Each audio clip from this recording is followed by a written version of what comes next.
Welcome to one of the largest farming gatherings in the world, the Salon d'Agriculture in Paris. This year we're stealing attention away from cows like Misa in favour of renewable energy. This week we're asking whether a new generation of biofuels can succeed where others have failed. Coming up, from agriculture to algaculture. Does farming algae have what it takes to revolutionise biofuel production on a global scale? We head to the beaches in Brittany to find out. Next, we make a stop in Scotland to toast a new venture to transform whiskey-making byproducts into a green source of fuel. And finally, duck fat is given a second life in the south of France, where farmers are turning the grease into a biodiesel.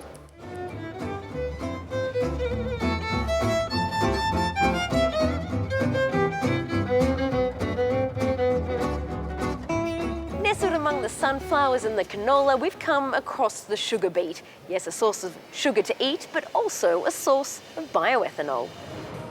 And what we have here is a vehicle that runs on superethanol, but let's be clear here, is there really sugar beet in this fuel? Yes, there really is sugar beet in the tank of this car. It's transformed into ethanol, which feeds the motor. It's a specific type of motor, something known as flex fuel, which can run on ethanol, but also on other types of fuel. There's two good reasons to use superethanol 85. It's more economic, 50% cheaper at the pump, and it's also better for the environment because it reduces carbon dioxide emissions by more than 60% compared to conventional fuels. Of course, not all biofuels have lived up to expectations. One of the glimmering hope rests with algae, the ancient art of seaweed, a possible solution to a 21st century energy problem.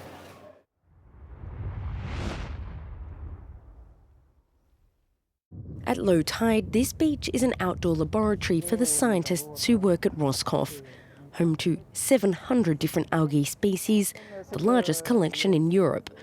Not all of them can be used as biofuel, but with patience and know-how it's possible to find that type. This algae here is a real sugar factory. More than 50% of its dry weight is sugar. We have high hopes that this algae, which can be cultivated in very large quantities, can be a source of bioethanol in the future. It's only in the last 5 years that algae has been considered a serious contender in the race to find a low-carbon biofuel. This after the first generation, such as those made from palm oil and rapeseed, were blamed for driving up food prices by using fertile land to grow biofuel crops.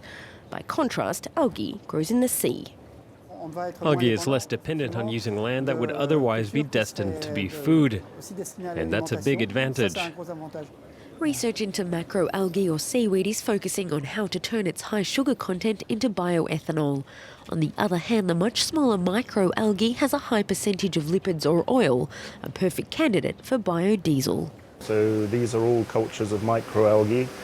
In a culture like this, we have probably billions of cells. Ian Probert identifies different species and determines their properties. For example, some grow quickly, others produce more oil. For biodiesel, the ideal variety would be one that shares both traits. There's the possibility that we could genetically modify organisms to have a combination of different traits, which would be attractive for potentially producing biofuels. The question is an ethical one that will undoubtedly face governments in the future. Algae are amazing little critters. In the meantime, American, British and French petroleum companies are investing hundreds of millions of euros into research on naturally occurring varieties, something environmentalists are approaching with caution. We need to ask the question that we didn't ask when we developed the first generation of biofuels, and that's, what are the environmental and social impacts of this technology? Are there unknown impacts? You need an enormous surface to cultivate algae. What energy will it require? How will we feed this algae? Today, no one has the answer to these questions, but there's still time. Experts estimate it will take at least another 10 years before algae-based biofuel could be produced on a commercial scale. While algae may not be the fuel of tomorrow, a team of French and Spanish researchers are hoping it may be the fuel of not too far in the future. A project in Spain is producing bio-oil from algae mixed with carbon dioxide. The microalgae reproduces in these green tubes at high speed through photosynthesis and from the CO2 released from an adjacent cement factory. Every day, some of this highly concentrated liquid is extracted and filtered to produce a biomass that is turned into the bio-oil. We're creating a real alternative to the energy derived from fossil fuels. The same fossil fuel you get from the Middle East. We'll be able to use it in everyday life, in cars, in aeroplanes. We won't need to change already existing models to be able to use the petrol, because it's the same petrol that you find at petrol stations.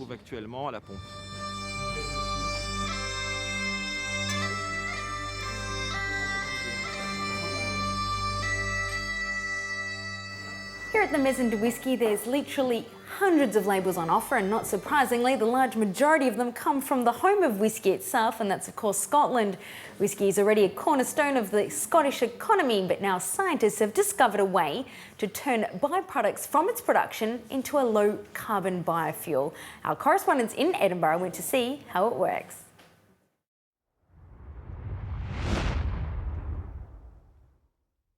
Whisky flows like water in this Edinburgh pub. In Scotland, they call it the water of life. It's a point of national pride and is the country's biggest export. And in winter, it's used to light up those dark Scottish nights. Warms the cockles of your heart. And here's the fuel as it leaves the Tullibardine distillery. Soon, it could also be powering Scottish cars thanks to two whisky byproducts. The first appears at the moment of distillation. It's the residue of malted barley called draft. What you're looking at, this is draft. The second byproduct, pot ale, is the coppery water found at the bottom of the still after the first distillation. In a laboratory at Napier University in Edinburgh, the two derivatives are transformed into biobutanol, a biofuel. To do this, the whisky byproducts are mixed with organisms in an airtight vacuum. When we mix draff with pot ale, we create a soup that these organisms are capable of fermenting, and they'll convert the sugars that exist in the draff and pot ale into higher value chemicals, and in particular butanol. As a fuel, biobutanol has a number of advantages over bioethanol. Butanol is a different alcohol. It has 4 carbons instead of 2, and that makes it a more powerful energy source. It also means that we can use it in car engines without modifying the engines, and we can use the existing infrastructure to distribute and store this as a fuel. The energy potential to be had from whisky byproducts does not stop there. It also gives the industry as a whole the chance to update its image and boost its green credentials. Scotch whisky is an iconic product. It relies very heavily on a pristine environment from which we draw our cereals, from which we draw our water and our wood. It's a reputational issue for the industry as well as a very strong production issue. So we're seeing new distilleries being opened that are using state-of-the-art technology to become self-sufficient in energy terms. In 2011, whisky exports soared by 23%, which helped to finance such investment. And in the cellars, the drops of gold are becoming just a touch greener.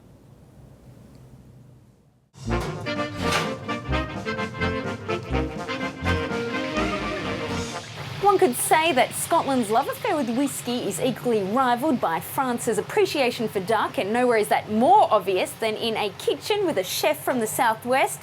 Here we can see duck confit, which involves cooking the leg of a bird in its own fat. While duck has a well-established role in French cuisine, there is an emerging market for the leftover fat. Farmers have taken to recycling it, creating biodiesel with a gourmet spin.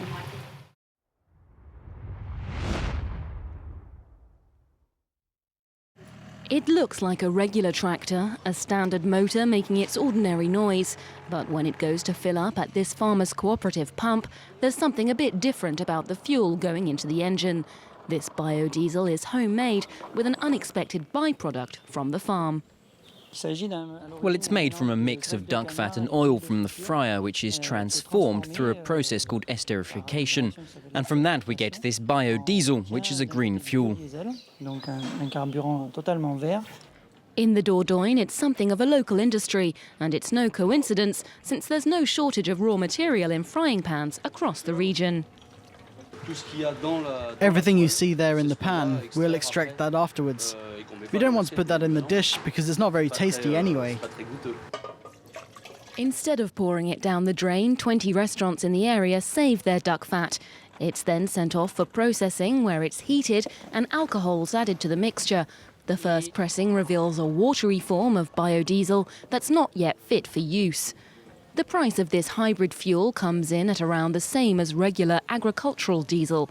The real advantage, however, is diminishing the impact on the environment. When you're next to a diesel-fueled car, you're breathing in noxious fumes.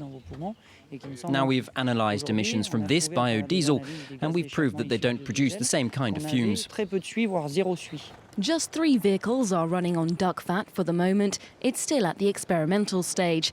Just a drop in what could become an ocean of a cleaner, greener way of getting around the farm. Merci beaucoup. It's about time we leave you for this week's show. Thanks for joining us, and be sure to stay in contact via Facebook and Twitter. I'll see you next week.